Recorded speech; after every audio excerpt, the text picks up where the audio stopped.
욥이 또 풍자하여 이르되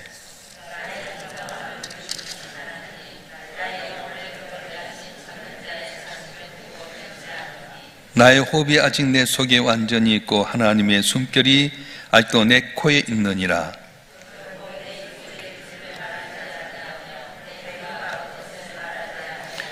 나는 결코 너희를 옳다하지 아니하겠고 내가 죽기 전에는 나의 온전함을 버리지 아니할 것이라.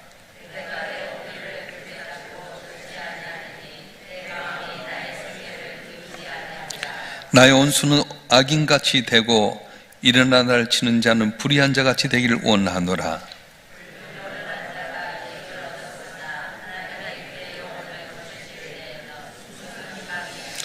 환난이 그에게 닥칠 때에 하나님이 어찌 그의 부르짖음을 들으시랴.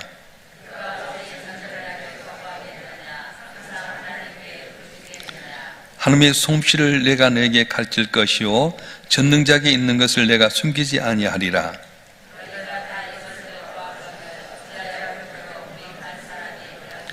악인이 하나님께 얻을 분깃, 포악자가 전능자에게서 받을 산업은 이것이라.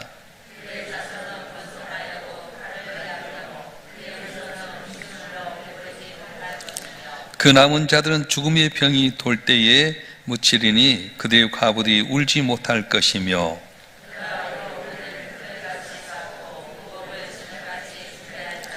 그가 준비한 것을 의인이 입을 것이요 그의 은은 죄 없는 자가 차지할 것이며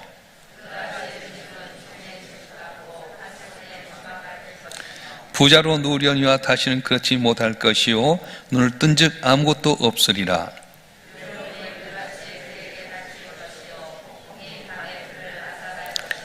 동풍이 그를 들어 올리리니 그는 사라질 것이며 그의 처소에서 그를 몰아내리라.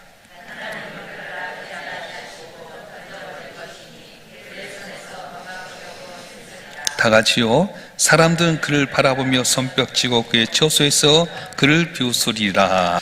우리가 세상을 살아가면서 많은 곤란과 어려움을 당하지만 욥처럼 많은 곤란을 당한 분은 없을 겁니다. 욥은 한순간에 모든 재산을 잃어버렸습니다. 10남매의 자녀가 생일잔치하다가 몰살 당했고요, 자기 몸에는 악창이 돋아나서 기하적으로 몸을 걸게 해야 되겠고, 자기에게 조언해주고 함께해야 될 아내는 당신 믿는 하나님 저주하고 죽으라고 떠나버리고 말았습니다.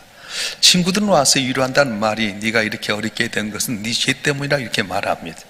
모든 삶의 기둥이 무너졌습니다.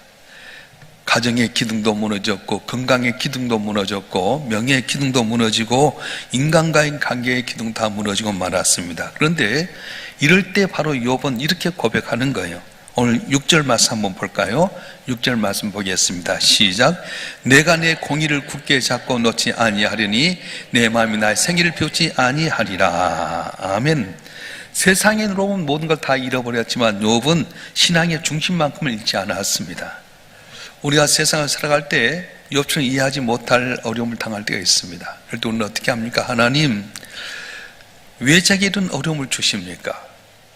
내가 저 앞에 최선을 다했는데 왜 이렇게 내 삶은 공고합니까? 내가 정직하게 살았는데 왜 악한 사람이 저렇게 잘 되는 겁니까? 이게 묻고 싶은 우리의 현실입니다. 그런데 욥기 27장은 이런 질문에 대해서 하나님의 시선을 보여주게 되는데 1절부터 6절까지 내용을 보게 되면 고난 가운데서도 의인은 정직함을 잃지 않았다.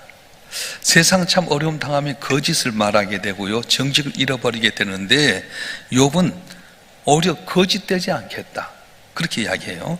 오늘 4절 말씀 보겠습니다. 4절 말씀 시작. 결코 내 입술이 불의를 말하지 아니하며 내 혀가 거짓을 말하지 아니하리라. 아멘. 공동 번역 개정판, 캐토릭에 쓰는 내용인데 좀 더 쉽게 나와서 공동 번역 개정판을 한번 보도록 하겠습니다. 4절 말씀 시작. 나의 입술은 맹세코 거짓말을 안으리라. 나의 혀는 허풍을 떨지 않으리라. 평안할 땐 다 정직하게 보입니다. 그런데 고난이 오게 되면 거짓말하게 되고 허풍을 떨 때가 있다는 거예요. 근데 욥은 억울해도 설명할 수 없어도 사람들의 비난을 받았지만, 그러나 내가 어렵다고 교만한 것이 아니라 하나님이 아신다, 이렇게 고백하는 거예요. 거짓됨을 말하지 않겠다, 허풍 떨지 않겠다, 하나님 날 아신다. 여러분 자동차 운전하다 보면 기름이 떨어질 때가 되면 깜빡깜빡 불이 들어오게 됩니다. 이걸 무시하고 가면 큰 사고가 납니다. 깜빡깜빡하면 급해도 한 50km 남으면 깜빡깜빡 불이 켜지게 되는데, 그때 급해도 반드시 주유소를 찾아가시고 김을 내야지 어려움이 없는 거지, 그렇지 않고 다니면 사고가 나게 된다는 거예요. 우리 삶도 마찬가지입니다. 고난이 오게 될 때 이 고난은 내 삶의 경고등과 같아요. 그래서 이때 과연 내가 어떻게 살고 있는가, 어떻게 살아왔는가 점검하라는 거예요. 욥은 이 고난 가운데 내가 거짓을 말하지 아니하리라, 허풍 떨지 아니하리라, 내가 정직하게 살리라, 그렇게 결단하고 있습니다. 여기서 욥은 행위의 외적인 행위만 아니라 내적 양심까지 이야기하게 되는데요, 사람들 앞에 볼 때는 괜찮아 보일지 모르지만 하나님 앞에서는 숨길 수 없는 게 우리 모습이라고 하는 겁니다. 그래서 욥은 스스로 떳떳합니다.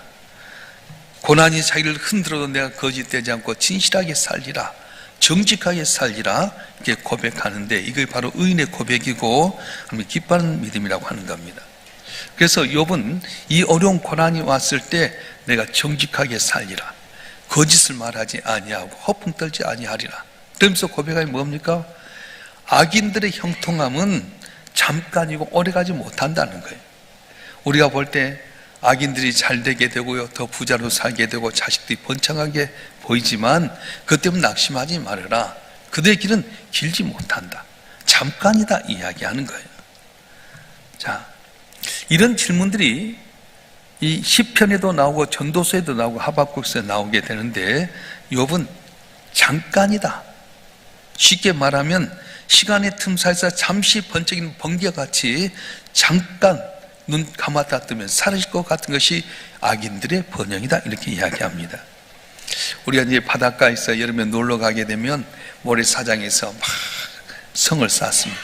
대단하게 싼 것 같아도요, 썰물에다가 밀물로 들어와서 파도가 와버리면 싹 사라져버린 것처럼 이 땅에 살면서 악인들이 수고하고 노력한 것 멋있게 보이고 그럴듯하게 보여도 한순간에 사라지게 된다는 거예요. 여러분, 그래서 기초가 중요합니다. 세상의 모든 번영은 모래성과 같습니다. 겉으로는 화려하고 부유하고 성공적으로 포장되어 있지만은 그 기초가 하나님이 아닌 세상 것은 쉽게 사라져 버린다는 거예요. 할렐루야. 성공은 얼마나 오래 가느냐가 중요한 것이 아니라 어디 위에 서있는지가 참 중요합니다. 하나님은 속도를 보지 않습니다. 기초를 보게 됩니다.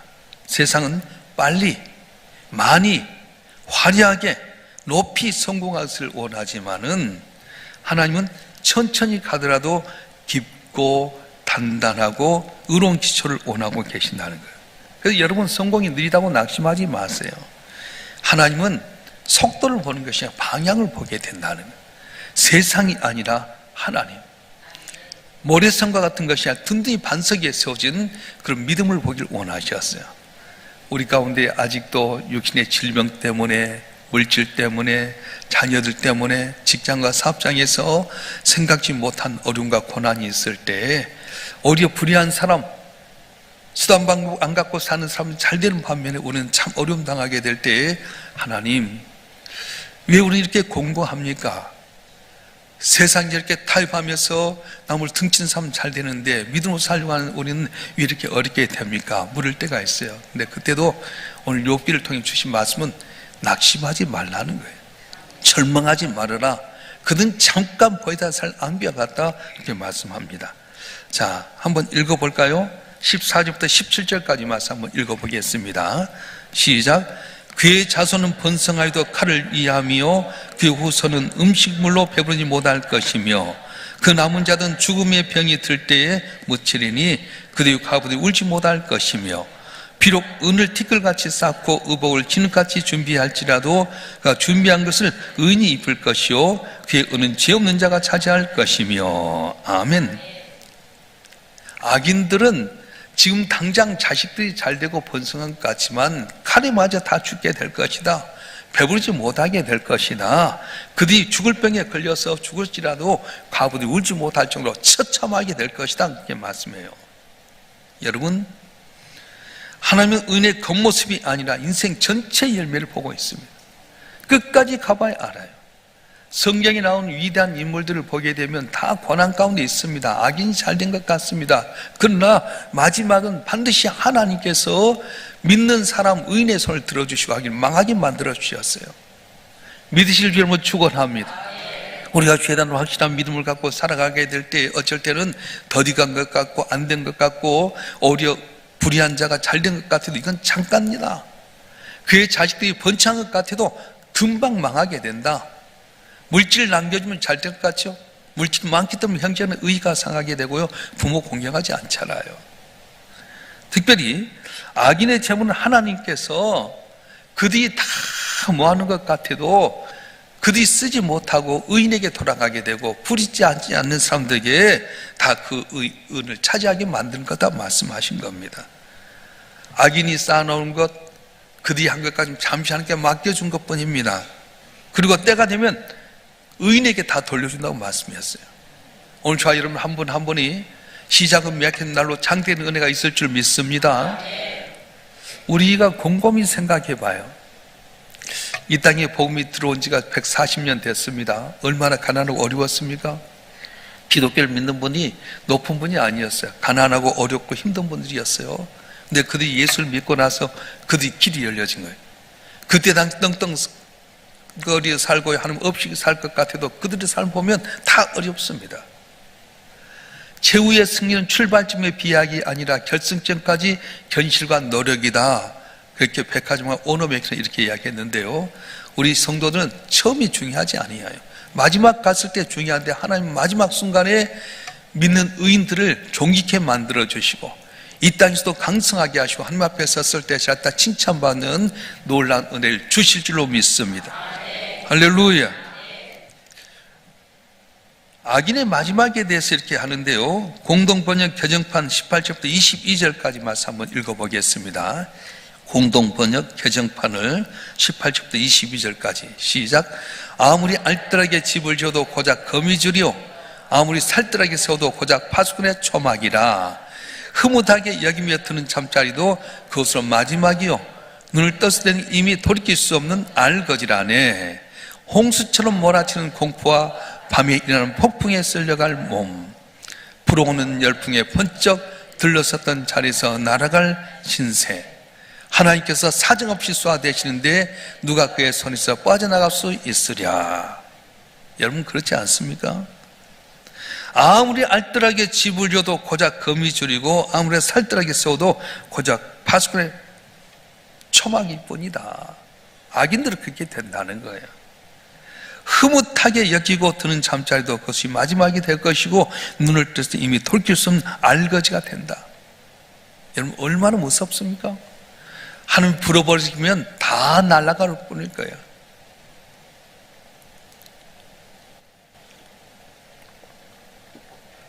그래서 우리가 살 때 삶의 기초가 무엇이냐, 이 참 중요합니다. 얘들 동화에 보면 돼지 삼형제가 있었어요. 늑대가 이제 와서 이 형들에게 이 삼형제가 다가오는데 어머니가 이야기한 거예요. 얘들아, 너는 각각 분가해서 집을 지어라.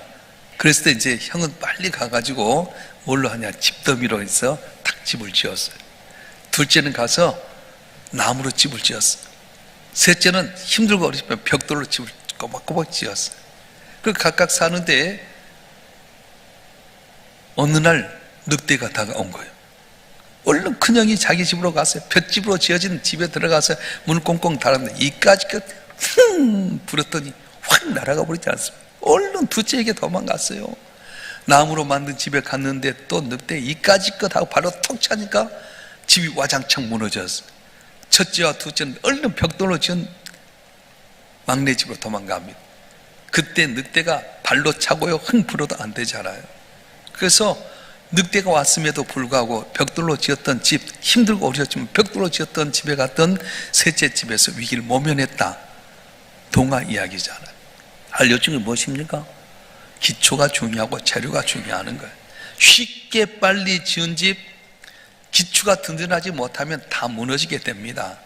그런데 힘들고 어려도 믿음의 터전에 살아가게 되면 환난이 올지라도 지나가게 될 것이고, 고난이 올지라도 이 고난이 변해 기쁨이 되는 귀한 역사가 일어난다고 말씀하고 있습니다. 자, 여러분 한 분 한 분 악인들이 곁에 편해 보여도 속은 늘 두려움과 불안에 떨고 있다는 것을 기억하셔요. 지금 정치 지도자들, 권력 있고 힘 있는 자들 우리처럼 발 뻗고 못 자지 않아요. 오히려 우리가 믿고 살면 하나님 사랑하는 자에게 잠을 주시느니라. 어제 편히 주무셨습니까? 못 주무셨는데 교회 와서 잠잔 것도 은혜예요. 잠을 자되 아멘하고 자야지 뭐가 그러면 안 되는. 저는 교회 와서 주무셔도 괜찮아요. 근데 참 신기한 것은 자도 다 설교를 알더라고. 내가 보니까 그럴 때가 많아요. 여러분, 주 안에 있는 나에게 딴 것이 있으랴. 십자가 밑에 나가 내 짐을 풀었네. 그 두려움 변하여 내 기도 되었고 전날의 한숨 변하여 내 노래 되었네. 내 주는 자비하셔서 늘 함께 계시고 내 궁핍함을 하시고 늘 태워주시네. 내 주와 맺은 언약은 영불변하시니 그 나라가 늘 보호하시네. 할렐루야. 악인들은 지금 잘된 것 같아도 쉬 사라질 겨와 같습니다. 오늘 욥은 그 어려운 가운데 모든 기능이 무너졌음에도 불구하고 그는 오히려 하나님에 대한 믿음을 갖고 고백합니다. 내가 정직하게 살리라. 거짓을 말하지 아니라 헛붕 떨지 아니하리라. 악인은 잘된 것 같아도 쉬 무너진다. 자녀들이 잘된 것 같아도 다 가난하게 될 것이고 칼에 맞아 죽고 갚아 울지 못한 상황이 오게 될 것이다. 불의한 자가 은을 모아도 그것은 잠시 잠깐 맡겨줄 뿐이지 언젠간 하나님께서 의로운 자에게 다 넘겨주게 될 것이고, 그들이 살아가는 세상 가운데 보면 다 지난 것 같아도 오늘 말씀처럼 다 고난과 눈물과 슬픔 가운데 있을 것이다 말하게 된 겁니다. 오늘 욥기 27장에서 우리에게 준 것은 고난 가운데서 오히려 의인은 빛이 난다는 거예요. 왜 그렇습니까? 함께 정직한 자, 믿음 갖고 산 자를 붙들어 주시기 때문에 우리가 항상 믿음 안에 살아갈 때에 아름다운 열매가 맺어질 줄 믿습니다. 악인의 번영 두려워하지 말라는 거예요. 모래 위에 세워진 번영은 쉽게 무너집니다. 그러나 하나님 위에 세워진 믿음은 영원하게 되는 겁니다. 사람은 속도로 빨리빨리 큰 집 사고 좋은 차 사고 높이 올라가길 원하지만 하나님 그걸 원하지 않으셔요. 세상은 양을 보지만 하나님은 질을 보는 겁니다. 자, 여러분 한 분 한 분이 믿음 안에 굳게 서서 주님으로 승리하는 복된 삶 되기를 주님 축원합니다. 하나님은 반드시 의인을 찾아서 복을 준다는 거예요. 악인을 놓치지 않습니다. 전체 악인을 따라가서 결국 망하게 만드시고요, 의인은 하나님께 잊지 아니하시고 반드시 복을 준다고 말씀했어요. 하나님의 시간은 사람의 심각과 다르지만 하나님의 심판은 더디 보이지만 늦지 않고요, 조용해 보이지만 정확하고 멀어 보이지만 반드시 이루어지게 된다고 말씀하셨어요. 자, 한 분 한 분이 어려울 때 오직 주에 대한 믿음 갖고 정직하게 믿음의 터전에 살아가는 복된 삶이 되길 주님 축원합니다. 기도하겠습니다.